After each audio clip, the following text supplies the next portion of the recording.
ইরানে শোক, কিন্তু সেই শোকের ভেতরেই চলছে প্রতিশোধের আগুন। দেশটির রাষ্ট্রীয় টেলিভিশনে নিশ্চিত করা হয়েছে ইসলামিক প্রজাতন্ত্র ইরানের সর্বোচ্চ ধর্মীয় নেতা আয়াতুল্লাহ আলী খামেনি আর নেই।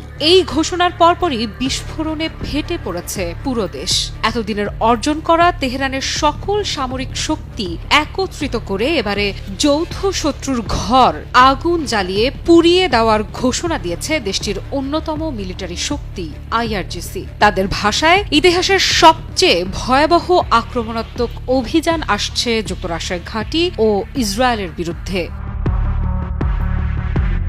আইআরজিসির বিবৃতিতে বলা হয়েছে, খামেনির হত্যাকারীদের জন্য কঠোর শাস্তি অপেক্ষা করছে। প্রতিশোধের হাত থামবে না যতক্ষণ না পরিপূর্ণ শাস্তি নিশ্চিত হয়। এই ভাষা শুধু শোক বার্তা নয়, এটি সরাসরি যুদ্ধের ঘোষণা। কি হতে পারে সেই ইতিহাসের সবচেয়ে ভয়াবহ অভিযান?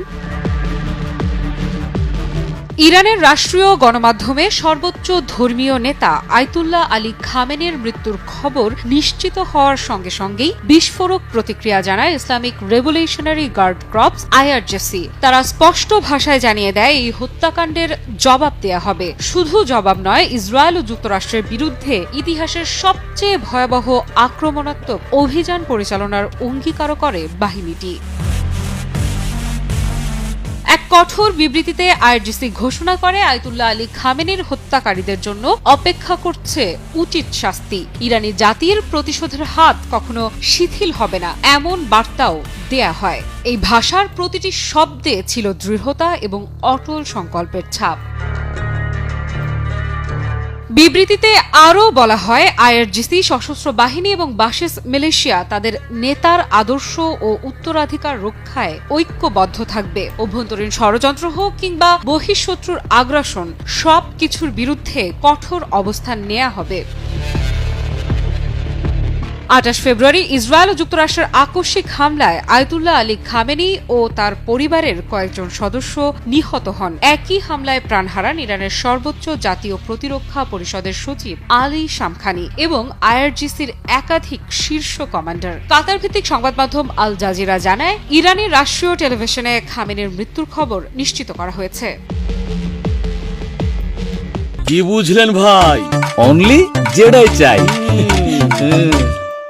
তবে প্রতিক্রিয়ায় দেরি করেনি ইরানও। ইসরায়েলের ভূখণ্ড লক্ষ্য করে শত শত ক্ষেপণাস্ত্র নিক্ষেপ করে ইরান। একাধিক কৌশলগত স্থাপনায় সরাসরি আঘাত হানার দাবি করেছে তারা। শুধু তাই নয়, কাতার, কুয়েত, সংযুক্ত আরব আমিরাত, সৌদি আরব, বাহরাইন ও জর্ডানে অবস্থিত মার্কিন ঘাঁটিগুলোকেও লক্ষ্যবস্তু করা হয়।